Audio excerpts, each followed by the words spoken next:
বিসমিল্লাহির রহমানির রহিম। আজকের এই ভিডিওতে আমরা ডিসকাস করব একটা অ্যাসাইনমেন্ট কোশ্চেন যেটা কি হয়েছিল from AC power analysis chapter number 11 mister Sadiku's Alexander and Sadiku's বই থেকে, এবং এটার জন্য একজন স্টুডেন্ট অনুরোধ করেছিল। আসুন দেখি। এই ছিল কোশ্চেন, 3টা ভাগ আছে। পার্ট 1 আমাদেরকে থেভেনিন ইকুইভ্যালেন্ট পতা করতে হবে এই সার্কিটের। তারপরে আমাদেরকে রেজিস্টিভ লোড পতা করতে হবে RL for maximum power transfer RL, এবং ফাইনালি আমাদেরকে ম্যাক্সিমাম অ্যাভারেজ পাওয়ার ট্রান্সফারের ভ্যালুটা পতা করতে হবে। তো প্রথমে পার্ট এ থেভেনিন ইকুইভ্যালেন্ট সার্কিট পতা করব, এবং তার জন্য আমরা লোডটাকে সেপারেট করে নিই এখান থেকে। এই সার্কিটটাকে আমাদের সলভ করতে হবে। এই সার্কিটটা ছিল ইন টাইম ডোমেন, এটাকে আমাদেরকে ফেজার ডোমেন অথবা ফ্রিকোয়েন্সি ডোমেনে প্রথমে কনভার্ট করে নিতে হবে। তার জন্য সর্বপ্রথমে আমরা ভোল্টেজ সোর্সটাকে কনভার্ট করব। এই ভোল্টেজ সোর্সটা ছিল ইন সাইন ফর্ম, এটাকে আমাদেরকে প্রথমে কোসাইন ফর্মে ট্রান্সফর্ম করতে হবে, তাকে আমরা ইজিলি এটাকে ফেজার ডোমেনে কনভার্ট করতে পারি। সাইন থেকে কোসাইন কনভার্ট করার জন্য এই টেকনিক আমি ইউজ করি। যখন কোসাইন থেকে সাইন, তার মানে এস থেকে এস যখন যাব, তখন আমরা ডাইরেক্ট পজিটিভ 90 অ্যাঙ্গেল অ্যাড করব, এবং অপোজিট হবে যখন আমরা সাইন থেকে কোসাইনে যাব, তখন আমরা -90 অ্যাঙ্গেল অ্যাড করব। এখান থেকে দেখেন 10 সাইন থেকে আমরা কোসাইন নিয়ে নিয়েছি এবং অ্যাঙ্গেলের সঙ্গে -90 করে নিয়েছি। তো এখন এটা হয়ে যাবে 10 cos 40 -100 ডিগ্রি। এখান থেকে আমরা ডাইরেক্ট ফেজার ফর্মে লিখতে পারি ম্যাগনিটিউড 10 এবং ফেজ অ্যাঙ্গেল -100। এবং এই গিভেন ভ্যালু থেকে আমরা ওমেগা ক্যালকুলেট করতে পারি। ওমেগা আমরা জানি সাইন ওমেগা টি অথবা কস ওমেগা টি, তার মানে হয় ওমেগা বরাবর হবে ইকুয়াল টু 4। তো J omega L for 1 Henry আমরা জে ওমেগা এল লিখে নেব ফর ফেজার ডোমেন, যেটাকে হয়ে যাবে জে ওমেগা 4 L1 J4। এবং সেই মতে ক্যাপাসিটরটার জন্য আমরা এই ফর্মুলাটা ইউজ করব, -J/ωc, ওমেগা এবং সির ভ্যালু পুট করে এর ভ্যালুটা হয়ে গেল J -J 2.5। সো আমাদের equivalent circuit in phasor domain এই মতো হয়ে যাবে। এটার জায়গাতে আমরা ফেজার ভ্যালুটা লিখে নিয়েছি, ইন্ডাক্টরের phasor value, capacitor phasor value. এখন আমরা এই সার্কিটটাকে সলভ করব ফর থেভেনিন ভ্যালু। সো প্রথমে ভি থেভেনিন পতা করব। ভি থেভেনিন কি হবে, এখানে যে ভোল্টেজটা হবে সেটাকে আমরা বলবো ভি থেভেনিন। কিন্তু এখানে দেখেন ক্যাপাসিটরের মধ্যে কারেন্ট ফ্লো করে না, এটা ওপেন সার্কিট ছিল, সেই জন্য যে ভোল্টেজটা এখানে হবে সেটাই এখানেও হবে। তো ভি থেভেনিন এখানে হবে, এবং তার মানে হয় এই ভোল্টেজটা 5Ix ভোল্টেজটাই ভি থেভেনিনের বরাবর হবে। তো আমরা এই লুপটা সলভ করব। এখান থেকে আমরা বাই কেভিএল ইকুয়েশন এখান থেকে চলেছি। So -10 I4 J4 plus 0.5 Ix। Equation থেকে আমরা প্রথমে Ix এর ভ্যালুটা ক্যালকুলেট করে নিব। এটাকে রাইট সাইডে নিয়ে গেছি, Ix কমন নিয়ে নিয়েছি। তো Ix বরাবর হবে 10 angle -100 divided by J4 plus 0.5। এটাকে আপনারা সলভ করতে পারেন বাই ইউজিং ইউর ক্যালকুলেটর। উপরে পোলার ফর্মে ছিল, নিচেও আমাদেরকে পোলার ফর্মে নিয়ে আসতে হবে। কিন্তু এখানে আমি একটা ইজি টেকনিক ইউজ করব by using calculator in complex mode. আসুন দেখি, এটা আমাদের ক্যালকুলেটরে ছিল।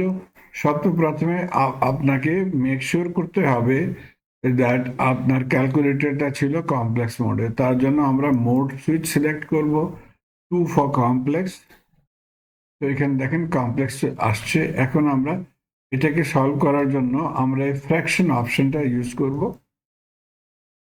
উপরে হবে 10 minus angle 100, so 10 shift angle, এটা ছিল অ্যাঙ্গেল সাইন, মাইনাস 100। তো ডিনোমিনেটর আমরা লিখে নিয়েছি, নিউমিনেটর লিখে নিয়েছি। এখন আমরা ডিনোমিনেটরে আসবো, নিচে আসবো, J4 0.5, তার মানে হয় 4, যে জায়গাতে আমরা আই ইউজ করি, সো এই সিম্বলটা হয়ে গেল আই প্লাস 0.5। তো ইকুয়েশনটা আমরা এন্টার করে দিয়েছি। এখন ইকুয়াল সাইন লিখবো। তো এই আনসারটা আসলো ইন রেক্টাঙ্গুলার ফর্ম। এটাকে পোলার ফর্মে আমরা কনভার্ট করার জন্য আমরা ইউজ করব শিফট 2 অপশন কমপ্লেক্স। এখানে অপশন 3 আর থিটা 3 ইকুয়াল সাইন। তো এই ভ্যালুটা আসলো, এটা ফ্র্যাকশন ফর্মে ছিল, এটাকে সিম্পলিফাই করার জন্য এসডি বাটন প্রেস করব। তো এখন আনসারটা দেখেন 2.48 ম্যাগনিটিউড, অ্যাঙ্গেল 177.12। তো এটাই আমাদের আই এক্স হয়ে গেল। এখন আমরা ভি থেভেনিন বরাবর হবে ভি এ বি বরাবর হবে 0.5 আই এক্স। এখানে এখন আই এক্স এর ভ্যালুটা পুট করে দিব এবং সলভ করে আমাদের আনসার হয়ে যাবে 1.24 অ্যাঙ্গেল 177.12 ভোল্ট। ভি থেভেনিন পতা করে নিয়েছি। এখন জেড থেভেনিন পতা করতে হবে। তার জন্য বিকজ এটা আমাদের ডিপেন্ডেন্ট সোর্স ছিল, সেজন্য আমরা দুইটা টেকনিক ইউজ করতে পারি। এখানে আমরা constant test voltage source use করতে পারি অথবা টেস্ট কারেন্ট সোর্স ইউজ করতে পারি। তার প্রথমে আমাদেরকে এই গিভেন ভোল্টেজ সোর্সটাকে 0 করতে হবে। তো আমি এখানে টেস্ট কারেন্ট সোর্স ইউজ করেছি অফ 1 অ্যাম্পিয়ার। এটাকে আমরা শর্ট করে নিয়েছি ভোল্টেজ সোর্সটাকে এবং এখানে 1 অ্যাম্পিয়ার কারেন্ট সোর্স কানেক্ট করে দিয়েছি। এবং ফর্মুলা কি হবে to find Z Thevenin? Z Thevenin বরাবর হবে V over I. V 1 over I ছিল 1, সো V1 ওভার 1 অথবা V1। প্রাইমারিলি আমরা এখান থেকে V1 প্রথমে ক্যালকুলেট করে নিব, তারপরে জেড থেভেনিন পতা করব। V1 ক্যালকুলেট করার জন্য আমরা দুটা লুপ আছে, এটাকে সলভ করব। লেফট লুপ আমরা এই ইকুয়েশনটা লিখে নিয়েছি 4i ও J4ix plus 0.5ix। ix common নিয়ে নিব এবং এখান থেকে আমরা দেখতে পারি that ix 0 হতে হবে টু স্যাটিসফাই দিস ইকুয়েশন। তো ix 0 ইকুয়েশন নাম্বার 1। তারপরে এখন রাইট লুপটা, রাইট ম্যাশটা লিখে নেব। রাইট লুপ এখান থেকে চলেছি মাইনাস V1 I অথবা 1 into J25 and plus 0.5 ix। এখানেও আমরা ix এর ভ্যালুটা পুট করে দেব 0। তো এই ইকুয়েশনটা আসবে এবং এখান থেকে V1 হয়ে যাবে মাইনাস J2.5। এখন আমরা জেড থেভেনিন এই ফর্মুলাটা ইউজ করে ক্যালকুলেট করতে পারি। তো minus J25 over 1 is equal to minus J25। এটাকে প্রপার ফর্মে লেখার জন্য আমি এই ফর্মে ইউজ করব। আমরা জানি জেড থেভেনিনের ফর্মটা ছিল আর প্লাস জে এক্স। তো আর এর জায়গাতে আমরা এখানে 0 ছিল জে মাইনাস J25, এই ফর্মে আমরা এটাকে লিখে নেব। যে আপনারা টেস্ট ভোল্টেজ সোর্স ইউজ করেও আমরা করার চেষ্টা করবেন, সেটাও ইজিলি করতে পারেন। এখানে দেখুন আমি টেস্ট ভোল্টেজ সোর্স লিখে নিয়েছি 1 ভোল্টেজ এবং কারেন্ট যেটা ফ্লো করছে সেটাকে বলি আইটি। তো জেড থেভেনিন এখান থেকে হবে ভি ওভার আই, তার মানে হয় 1 ওভার আইটি। তো প্রাইমারিলি এই সার্কিট থেকে আমরা আইটি ক্যালকুলেট করতে পারি। যেমন গত স্লাইডে লেফট ম্যাশটা ইউজ করে ix 0 হয়ে যাবে। এবং রাইট ম্যাথ ইকুয়েশনটা লিখে নিব আমরা এখান থেকে চলবেন -1 ভোল্ট, তারপরে এই ভোল্টেজ ড্রপটা J25IT এবং 5IX পুট করে দিব 0, IT হয়ে গেল 1/- -J2.5, Z7 1/IT এবং এক্স্যাক্টলি সেম আনসার আসছে এখানেও। তো আমাদের ইকুইভ্যালেন্ট সার্কিটটা হয়ে গেল এই মতে Thevenin এবং Z7। তো প্রথম ভাগটা আমরা সলভ করে নিয়েছি। এখন দ্বিতীয় ভাগটায় বলা হয় যে আমরা RL ইকুয়েশন পতা ভ্যালু অফ RL পতা করব ফর ম্যাক্সিমাম পাওয়ার ট্রান্সফার। এবং তার জন্য আমি এক্সাম্পল 11.6 যখন সলভ করেছি তখন এটাকে আমরা ইন ডিটেইলস এক্সপ্লেন করেছি, বইতেও এটা গিভেন ছিল। সিম্পলি আমাদের এই মনে রাখতে হবে যখন RL লোড হবে তো ম্যাক্সিমাম পাওয়ারের জন্য RL ভ্যালুটা হবে Z7 মড এবং যখন Z7 মড ক্যালকুলেট করে নিব তখন আমরা আই কারেন্ট পতা করতে পারি ফ্রম দিস সার্কিট এবং ম্যাক্সিমাম পাওয়ারের জন্য এই ফর্মুলাটা ইউজ করব 12I² RL। তো এটা মনে রাখবেন। আমাদের কেসে কি হবে, RL is R7 X7² অথবা মড অফ Z7 আমরা এই ভ্যালুটা ছিল, সো এটার আমরা মড নিয়ে নিব অথবা ম্যাগনিটিউড ক্যালকুলেট করব অ্যাকচুয়ালি। তো এটা কি আপনার R² X² আন্ডাররুট করেও পতা করতে পারবেন অথবা এটাকে ইন পোলার ফর্ম কনভার্ট করে তার ম্যাগনিটিউড নিতে পারেন। আমি অ্যাগেইন ক্যালকুলেটরটা ইউজ করব in complex mode. So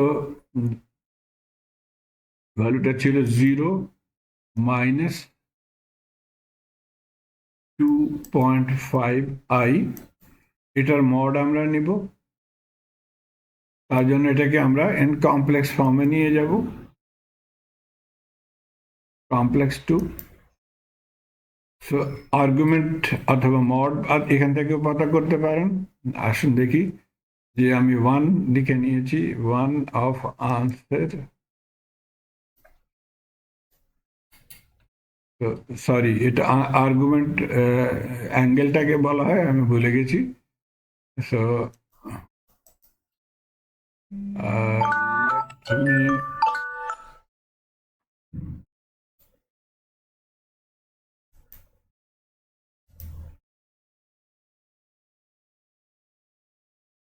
again আমি রিপিট করব এটাকে 0 minus